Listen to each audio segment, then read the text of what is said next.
The following program does not necessarily represent the views or opinions of the staff, management, or ownership of this station. The following pre-recorded program is brought to you by Vertuvian, a Texas-based registered investment advisor. Now, let the uprising begin. There are only two genders, and one of them is right here. It's the box that rocks. This is the Angela Box Show on AM 1070 and FM 1033. The Answer. Hello, hello, hello, once again, all my fellow patriots and you filthy leftist stalkers out there. You're listening to the Angela Box Show. Well, I'm officially Angela Box Dipman, but we'll still, professionally we'll just keep Angela Box. It's much more catchy. But I got married, you guys. That's it. Pigs have flown. As my sister said, locusts have fallen from the sky. Frogs are falling from the sky. My sister got married. My sister, I'm going to just give you a fair warning. I'm going to talk about the wedding in the first segment because it was amazing. And I want to shout out lots of people because they were just phenomenal. Every vendor we had, our planner, everybody. But I want to first talk about just kind of the vibe of the wedding and what happened. So we started everything up like Friday morning. We had the bridal lunch, and my bridesmaids came over. And I had three bridesmaids. My bridesmaid, Shay, Yvette, and Patty, were from different parts of my life. Patty was my high school friend. Shay was she was my first roommate in L.A. Hilarious. She's a super talented artist. And then Yvette. Yvette is hilarious. I call her Monkey. Everyone calls her Monkey. She was a very, very good friend of mine when I lived in the South Bay in L.A. And then I had my sister Allison, who's the matron of honor. I hate that word. Matron sounds so like womp womp, and Allison is the furthest thing from womp womp. But she was my matron of honor. And then I had my half-sister Emily, who's so chill and so fun, and she's getting married in September or October. And then I had my niece Maggie. Maggie is adorable. Maggie has a perfect face. Let me just tell you this. Maggie was the kind of baby that I swear to you this happened. Allison told me, she was like, I've had people come up to me and go, you need to watch that baby because someone's going to snatch her. She's so pretty. She was pretty. She still has that perfect little face. She's like a little China doll. Anyway, so everyone came over, got along fabulously. It was just beyond amazing, actually. I feel like I'm forgetting someone. So it was Emily, Allison, Shay, Maggie, Yvette, Pat. Oh, God, I'm an idiot. And then my two great friends from Houston, Victoria and Kim. So I had just quite a cornucopia of people throughout my life as my bridesmaids. And everyone got along like peas and carrots, just like Fred and I get along like peas and carrots. And then Friday night we did the rehearsal, and it was really kind of surreal. And I got a chance to finally meet Fred's pastor, who I have to say, in person, is phenomenal. Bobby Thiem from Baraka. Phenomenal. We had not had a chance to meet, so we just never had a chance to connect, and we absolutely did, finally, and I'm really happy about it. But it was really trippy, because when we were going through the rehearsal, I was starting to feel like butterflies. Not that I was nervous, but it was, exciting. I was like, wow, this is really profound. Then the rehearsal dinner, we had it at North. Shout out to North Italia. Fabulous. And it was just wild, you guys. I got to meet, all the groomsmen, and Fred had let me just tell you about Fred Dipman, okay? Fred Dipman has always been cool. Fred Dipman has always been BMOC. Fred Dipman has fanboys, okay? And I'm not saying all of his groomsmen were fanboys because they were all pretty cool. Fred was in the fraternity at SMU, the cool guy fraternity, the rock stars, and everyone's like, oh my God, these guys. And all of his groomsmen were super cool and all really cute. And I'm like, wow, this is a great group of guys. Everyone just got along amazingly well. So we did the rehearsal dinner, told stories. It was so much fun. And then, of course, the wedding, everyone came over to our condo after and hung out till about 10 o'clock. And I was so tired by then. Fred went to the hotel, and then we woke up wedding morning, and it was strange waking up by myself because we've been living together for a while. Living in sin, as the kids say, or as the Baptists would say. And I woke up, I blared my music, and I talked to myself, because you can do that when you're by yourself. And just went to the hotel, and it just was a blur. It was a blur. the getting ready, the whole ceremony. And basically what happened was this. So I had this idea early on. I was like, I want a very theatrical wedding, like, obviously, duh. So here was my idea, and this is the first shout out I'm giving. Ashton Parrott of Cocktails with Confetti. She was recommended by the Omni. Fred and I are like, we don't want to plan this thing. We don't know who to call. We need recommendations. So I reached out to 2 companies, and one company never got back to me. I'm like, did they look me up? And like, they were like, oh, hell no. I don't know. Never heard back from them.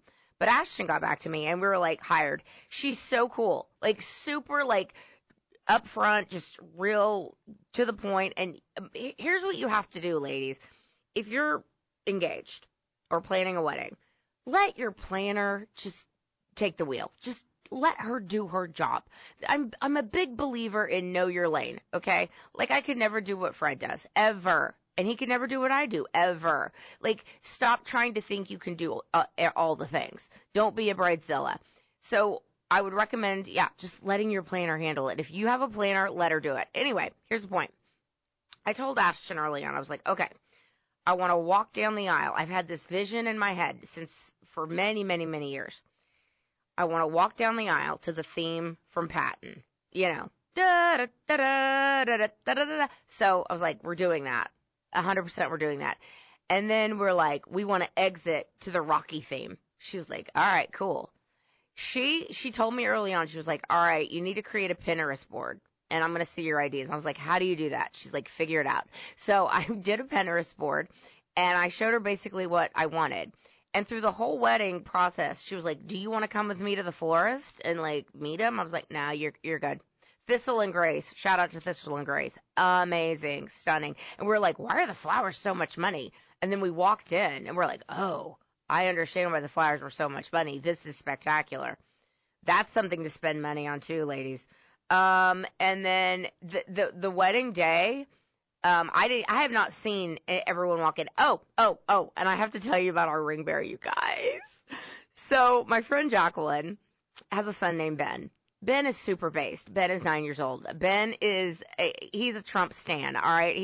He has been a Trump stan for a very, very, very long time. And so Jacqueline was like, hey, Ben wants to know if he can wear his MAGA hat, but I told him no. I was like, hold up.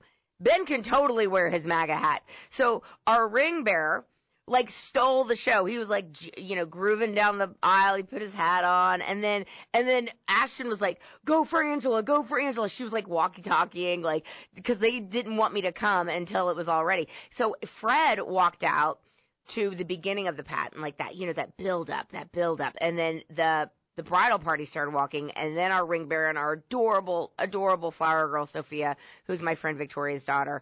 And then they were like, go for Angela. And I walked down the aisle to Patton. And it was like, and everyone was like cheering and woo!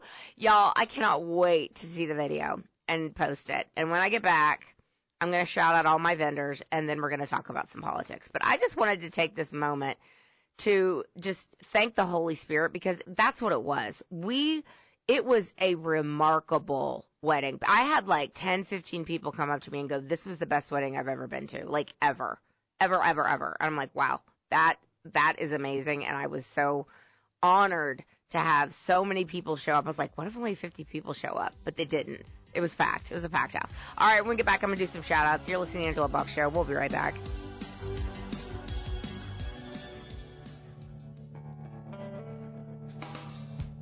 You've tuned into the right place for conservatism. It's the box that rocks. This is the Angela Box Show on AM 1070 and FM 1033. The Answer. All right, here's my shout-outs, because I think it's important to acknowledge people's hard work and people's great work. And again, ladies, if you are lucky, if you can hire a planner, if it's in your budget, you need to contact Ashton Parrott with Cocktails with Confetti. No joke. This girl is amazing. Okay. I'm not lying. She was so easy to work with. But you know what I love about Ashton is, like, you have an idea or something, like someone's like, why do we have to have assigned tables? And I was saying last week of what a nightmare assigning the tables was. I was like, this is getting musical chairs crazy. She's like, no, you can't do that. It will be a zoo if you do not assign tables. And she was right. She was right. It went very smoothly. I mean, went off without a hitch, I tell you. Without a hitch. Like, everyone was like, this is amazing. Okay, let me give them the shout-outs. All right, makeup artist, I used Misty Rockwell. She is wonderful. And her amazing hair person, I think it's Crystal or Christina. I have a mental block about this girl's name, but she's beautiful. Beautiful girl. Did my hair beautifully. Love her. Team Flawless worked on some of the bridesmaids. Shout out to Team Flawless. Let's see. Cakewalk Films. Oh, Cakewalk Films. If the money you need to spend, let me tell you. Flowers, photographer, videographer. I bought my dress on Lulu's. The bridesmaid dresses were Lulu's. They were fabulous. But it's like you don't need to spend $5,000 on something you're going to wear one time. Like, that's my opinion, but that's just me. So Cakewalk was fantastic. This amazing couple of African descent. Their parents were both African, but both Nigerian. And I've always said it. I said them when I met them. I go, Nigerians are one of two things. And Fred was like, oh, God, what is she going to say? I was like, Nigerians, in my experience, are either amazing people or they're scam artists. And they laughed and they're like, yep, that's 100% true. So Cakewalk was amazing. Then the photographer, oh my gosh, so cute. Joseph West, who is like one of the top photographers in Houston. I mean, Ashton has so many connections. She was like, let me get you the best. Joseph West was so cute. And at first, because I figured all the vendors would be gay. Like, I just, it's a wedding, right? Joseph West is so cute. And he comes in, I'm like, oh my God, you're the cutest gay man I've ever seen. And he's like looking at me like, what? And then later on, he's like, oh, I'm married. I'm straight. I was like, oh, okay. So that was funny, but he was phenomenal. The DJ, lighting, and dance floor was Elevated AV Productions. Shout out to Marlon for doing a I said, look, I want a mixtape. I want it to be like a dance party, just random stuff. And he did. And the crowd loved it. It was so much fun. The illustrators, my friend Maximilian sent over this idea to me. He was like, you need to have this at your wedding. It was like basically these illustrators would draw these fashion drawings of people. And it was just so cool. So a lot of the guests got to take home a picture of themselves drawn in like a fashion way. So that was Alyssa Maxime's studio. And the photo booth people. Oh, I can't remember who they are, but I think it was like Houston photo booth. It was the coolest. They did like an old Hollywood type of thing, and it was just absolutely gorgeous. Go to my Instagram. I'm going to shout everybody out over there too if you want to know. But I'm serious. If you're planning a wedding, use these vendors. Like 100% use them. And then Cakes by Susie's Cakes made the most amazing cake. I'm sure I'm missing someone, and I'm sorry if I am, but I just want to let you all know that we really appreciate all your hard work, and you did a phenomenal job, and we could not be happier. Okay, let's get to some stuff. We're going to get to this whole signal, this signal talk. What is it? Signal chat that they're talking about, and they're trying to make it a bigger thing than it is. I am going to get to that, but first I want to talk about the Department of Education stuff. Because last week's show, when I was taping it, he had not dismantled the DOE. And honestly, I didn't see that one coming. I mean, I knew we were talking about it. We were going to, like, defang the Department of Education, de-wokeify it, and maybe start taking things back to the states. But I didn't realize he was going to, like, sign it, an executive order, and be like, yeah, we're all done here. So it is, I do think the best part, or one of the best parts about Trump being president of the United States is that he can be around children without sniffing them. Stephen, would you agree? Yeah. Like, he can be around kids without going, hey, let me smell you and touch you inappropriately on camera. Like, that's nice. It's a welcome change, I would say, from the sack of potatoes people. But last week he had this amazing, talk about theatrical moment. He brought all these kids up, and they were sitting in desks, and they were so cute. And it's just like, my heart was so full when I saw that, because it reminded me, it reminds you of the first day of school when you're excited, or at least that's how it was when we grew up. You're excited to see your friends, you're excited to meet your teacher, and they were just the cutest little things. And Trump sat down in like a bigger child's desk to sign the dismantling of the Department of Education. And of course, the cacophony of freak out was chef's kiss delicious. Let's talk about the garden gnome lesbian by necessity, Randy Weingarten, the head of the AFT. Her reaction was just amazing. You know, she told on herself last week or the week before. She was like, "Oh no, if we do this, all these parents are going to want to go to charter schools and private schools." It's like, well, that should tell you something, Randy. That should tell you something. And, you know, let's inject a little competition into the education game, shall we?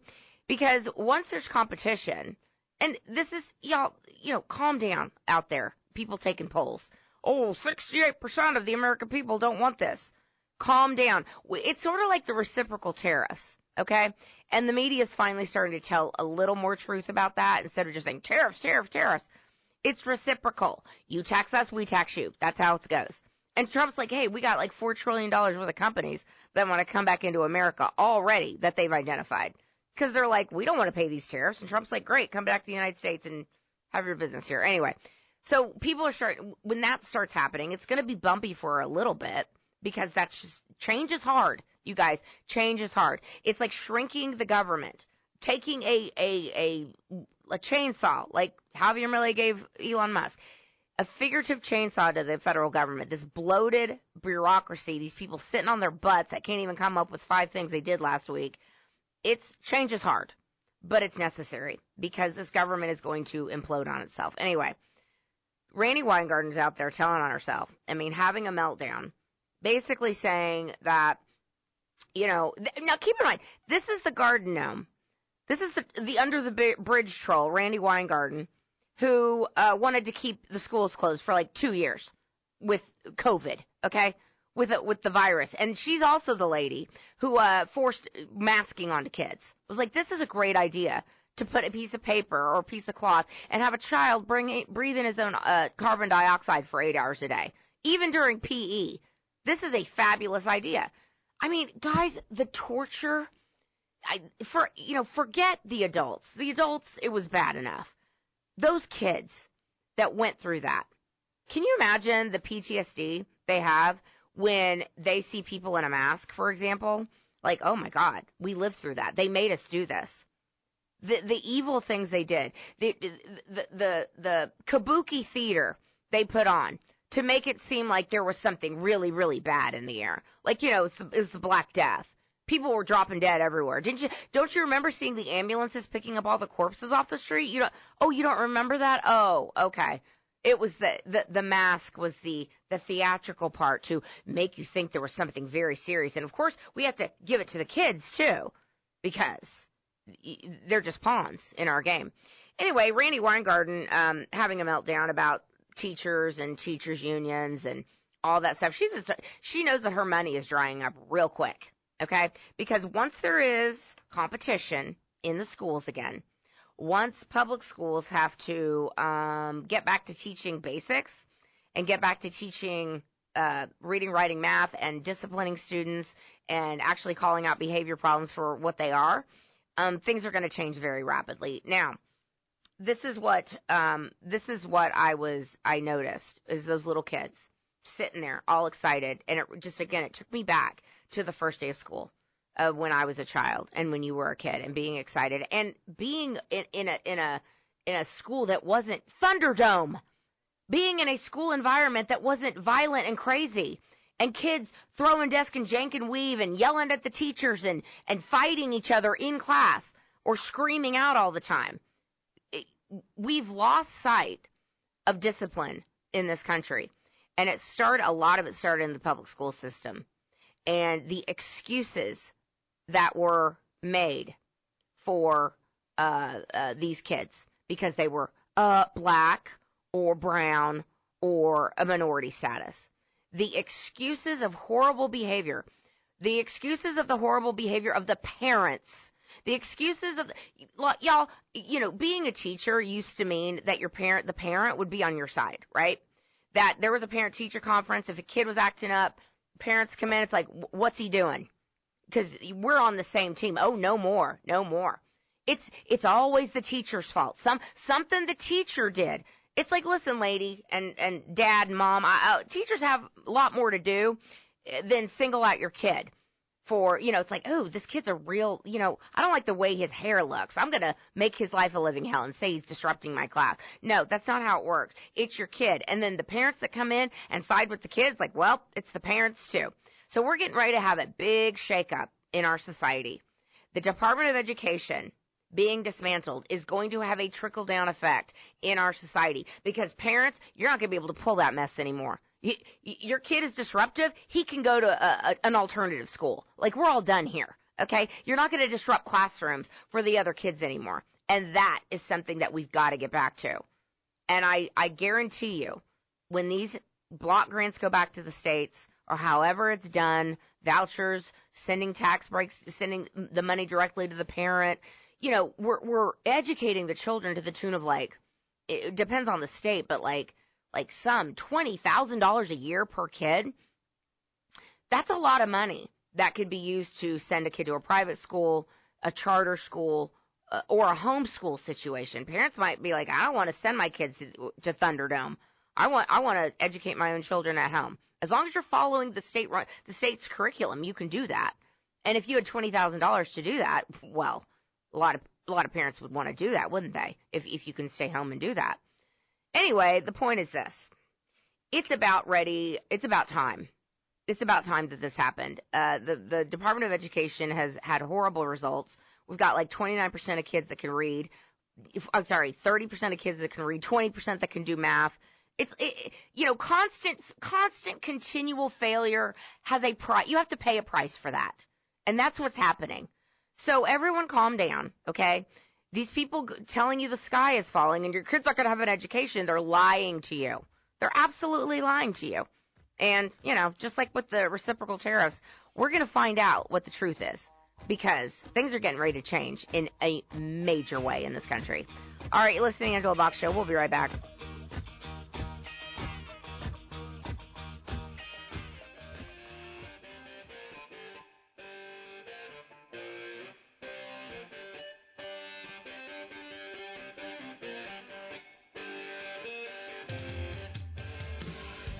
Standing up for what's right. This is the Angela Box Show on the Big 1070. The Answer.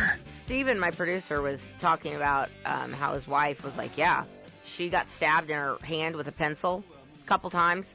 The administration did nothing about the kid. You know why? Oh, because he was black. And then the parents came in, rolling her neck and screaming at the teacher and threatening to sue the district. I mean, it has to stop. And when these kids start getting sent to the alternative school with the bad kids, the parents are going to get on board with shaping up their behavior and their child's behavior.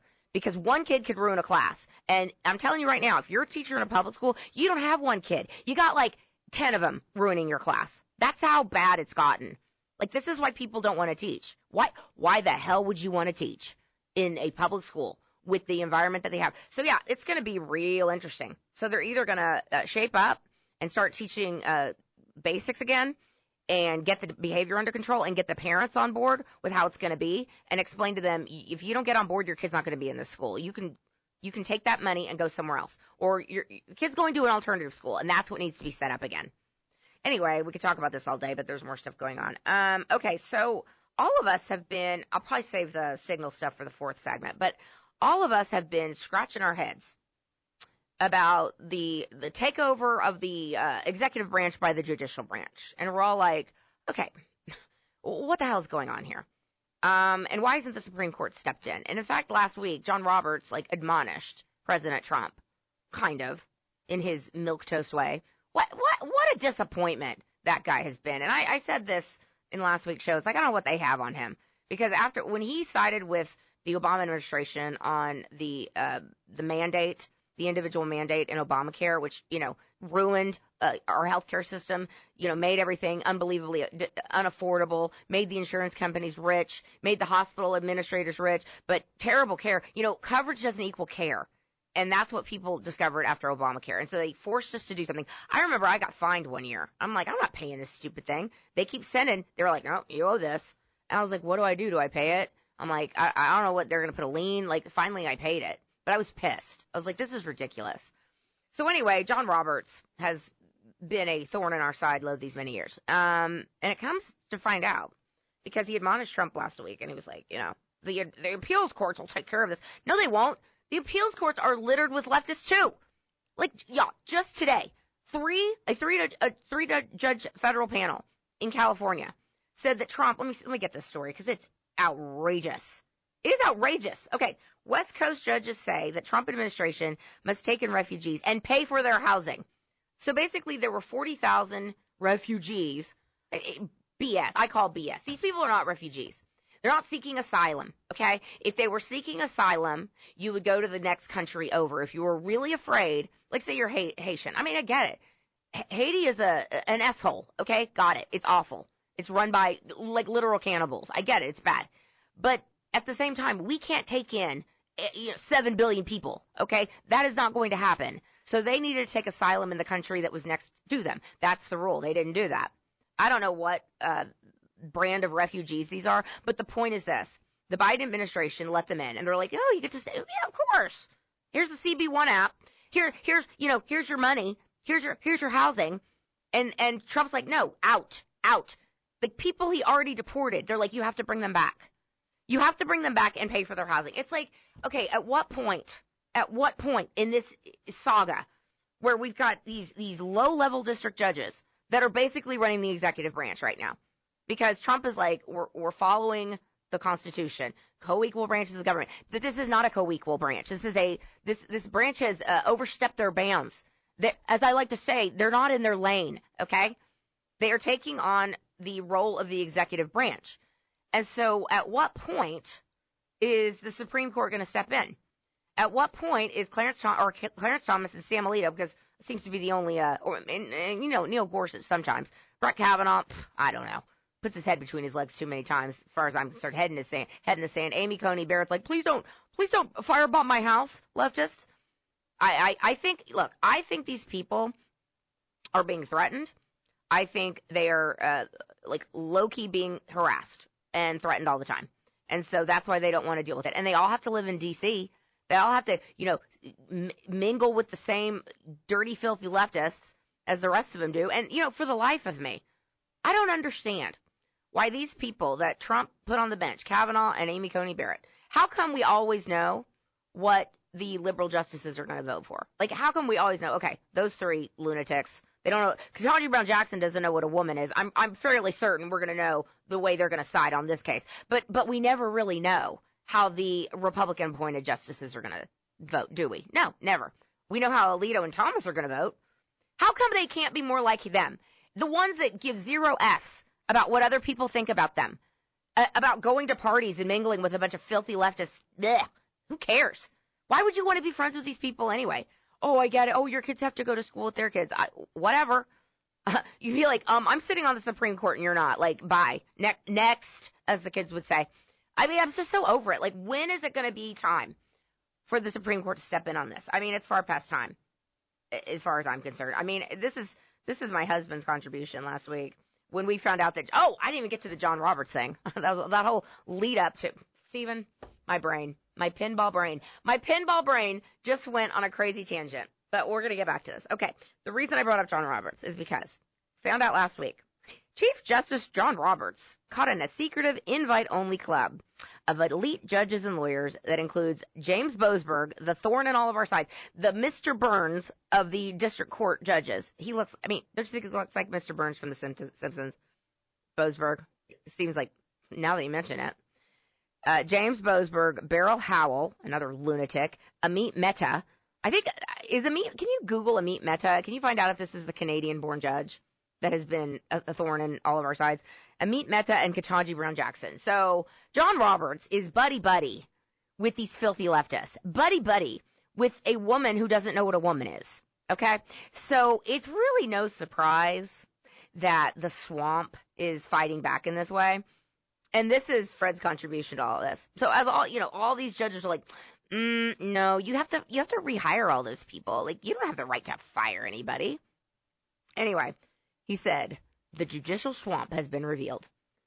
And we all knew it was there. And I think Trump and Team Trump and Pam Bondi and everybody is probably just sitting back and going, all right, guys, we told you it was deep and wide. We told you the swamp was crazy. And here we are with the judicial branch swamp. It's really something. Okay, so let's run on to the Tesla stuff. This is interesting. So, was he the Canadian-born judge? The district court? So he was an Indian-born judge. Yeah. Okay, well, the point is he's not American-born. Yeah, he's not American-born, and I'm pretty sure he's an Obama pick. Yeah, he's an Obama pick. Mr. Fundamental Transformation, and he wasn't kidding, was he? Okay, so listen to this. So we're all watching the usual suspects stomp their feet, scream at the sky, and do domestic terror. And now the left seems to be, the same people that thought that, moms and pastors and veterans walking through velvet ropes, which is what the majority of the people that went into the Capitol on January 6th did. The ones that didn't get, roped in with the violence that was started by probably FBI sources and Antifa and deep state actors that were trying to gin up the crowd. Oh, the rifles that were shot into the air, the firebombs, all the things they did. The people that got wrapped up into that and were thrown into the gulag for 5 years. Anyway, or 4 years. These people, they called us domestic terrorists. They still do. They're like, oh my God, January 6th. Well, it was like the Holocaust, really. I mean, it was the Holocaust and 9/11 and Pearl Harbor.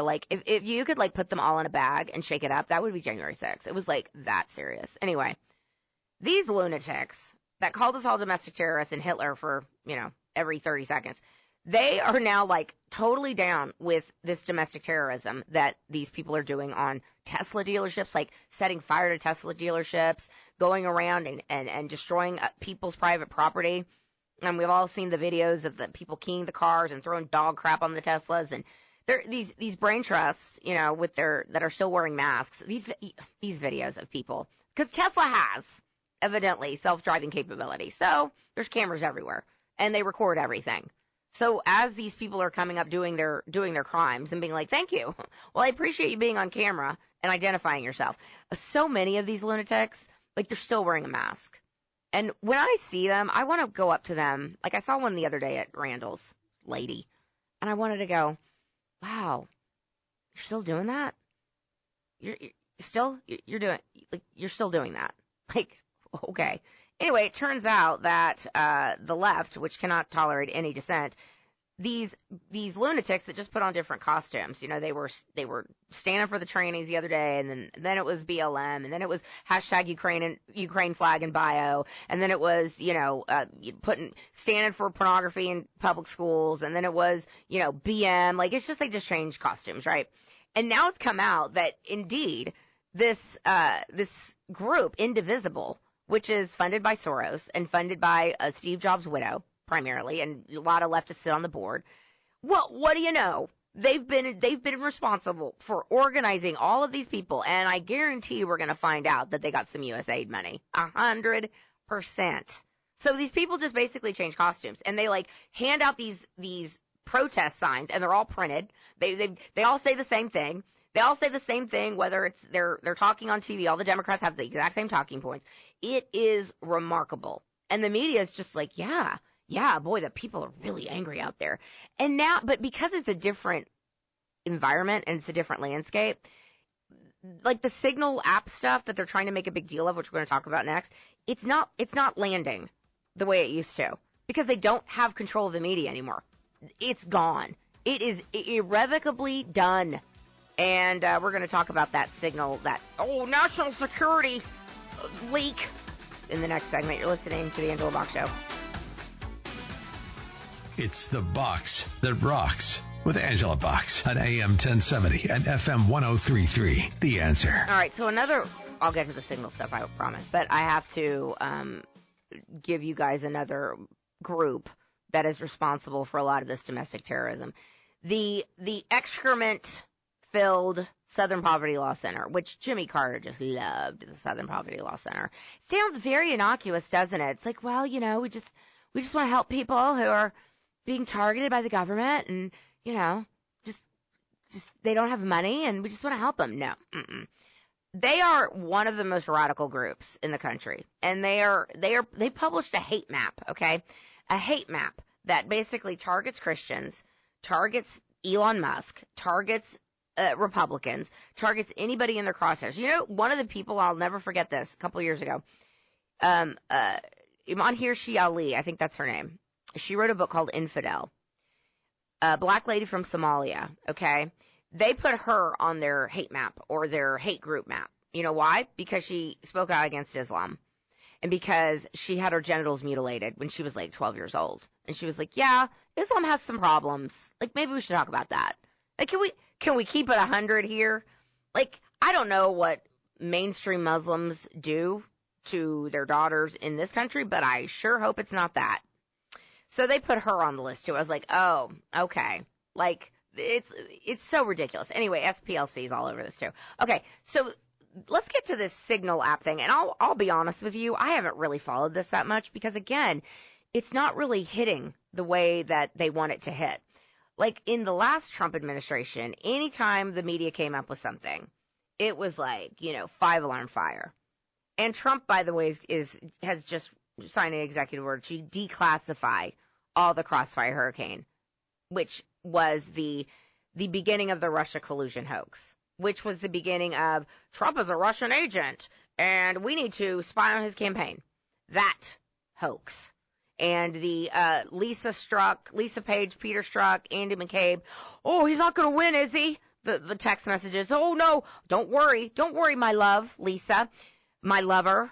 I'm married. We're both married, but we have lovers. The swamp is the swamp.